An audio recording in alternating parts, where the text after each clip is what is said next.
Yasi Pressman, hindi ito makapaniwala sa ginawa ng kanyang ina para i-cheer up siya. Dahil nga sa mga isyu na nagsilabasan at ibinabato sa kapamilya aktres na si Yasi Pressman, ay hindi ito lingid sa kaalaman ng kanyang mother dear. Sa isang Instagram post ng kanyang nanay, na ang dalaga ay dinaan lamang sa pagsasayaw ang isyu para i-cheer up ang kanyang anak na si Yasi Pressman. At sadyang nagulat at the same time ay nag-i-enjoy si Yasi Pressman, pati ang kanyang kapatid na si Isa Pressman sa ginawa ng kanyang ina. Ginawa ng kanyang ina ang video, yun ay para mabawasan ang stress ni Yasi Pressman patungkol sa issue. Ayon sa mga netizens, mother knows best.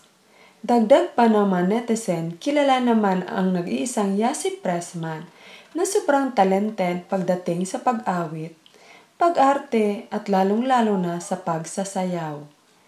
Kaya naman sa tuwing mag-post ang dalaga sa kanyang TikTok account, ay talaga namang umaani na napakaraming reactions at views. Ngayon pa man hindi matatawaran ang talento nito sa pagsasayaw.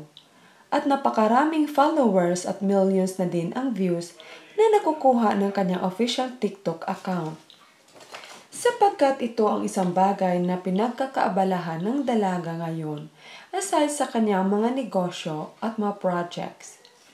Ayon pa sa mga netizens, alam na kung kaninong minana ng idol nilang si Yasi Pressman ang talento nito sa pagsasayaw.